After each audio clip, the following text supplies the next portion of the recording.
Toddlers bite, and as a parent it is completely mortifying.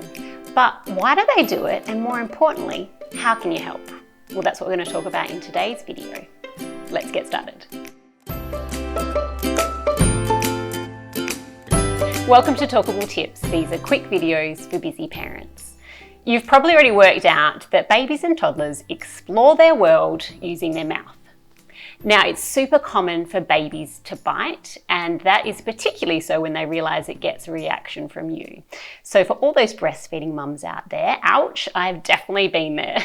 As for toddlers, it's really less about exploration when they bite and more about communication. Toddlers usually bite for one of three reasons. Number one, and the most common reason that a little one might bite, even one that is usually a sweet, gentle, placid little thing, is to express a really big emotion. And that emotion is usually either frustrated or angry. You think about it. A bite is a really good way of saying, hey, back off, that's mine. Reason number two is for your attention, or to just see what's going to happen. And this usually happens when you're around and they're looking for that attention when you come rushing over, even if you're angry. And reason number three is that they really need to chew or bite. And if that's the reason that your little one's biting, it's important that they have lots of opportunities during the day to bite, either with safe chewing toys or at snack time with some really crunchy foods. A lot of the time, you'll be so in tune with your little one that you are likely to know when biting might happen.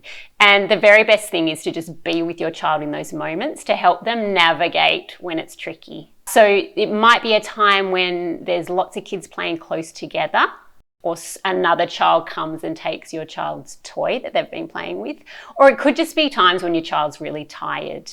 And during these times, if you're right there, you can also help give them the words that they need to express what they're feeling.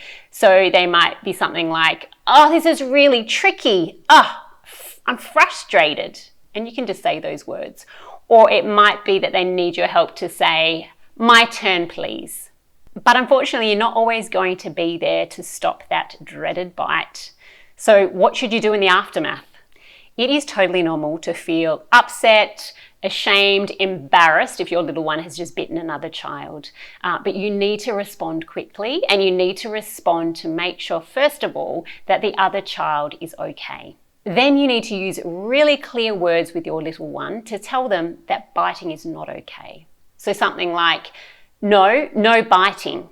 Biting hurts. And then you really need to show empathy to that little one who has been bitten. And this is important because it shows your child that, hey, if someone's upset, you need to comfort them. And you could even say something to your child like, Sam's crying because biting hurts. Something really clear and direct and in the moment. It's also important not to give your child too much attention, even negative attention. We don't want them to associate biting with getting extra time with you. If you do think that the biting is a bit of a cry for attention, then it's a sign that, perhaps you need to spend more one-on-one time with them at other times during the day. Lots of fun and positive interactions where they have your full attention. And then you want to give your child the words that express the feeling they were having. So you could say something like, you were angry. It's okay to be angry, but no biting. Biting hurts.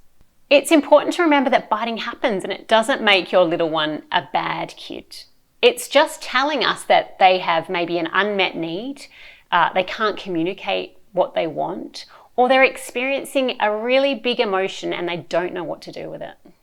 While really difficult, biting can be a way for your little one to learn about their emotions, about how to show empathy to others, and about much better ways to deal with those big feelings. There's one other really important thing to remember, and that is that biting behaviour needs to be dealt with immediately when it happens. So say you pick your little one up from childcare and an educator tells you that your little one has bitten another child earlier in the day, it is really too late to deal with it then. Your little one won't be able to understand that you being angry or upset or frustrated at them about biting has to do with that incident where their little friend took their car earlier in the day. So the best thing to do is have a chat to the educator about what was happening around the time your little one was biting, to talk about how you're kind of dealing with biting at home, and you can even show them this video. So as you can see, biting is just another way that your child is communicating. Not a particularly great one, but it's a way that they're trying to tell you, hey, I need a bit of help with this.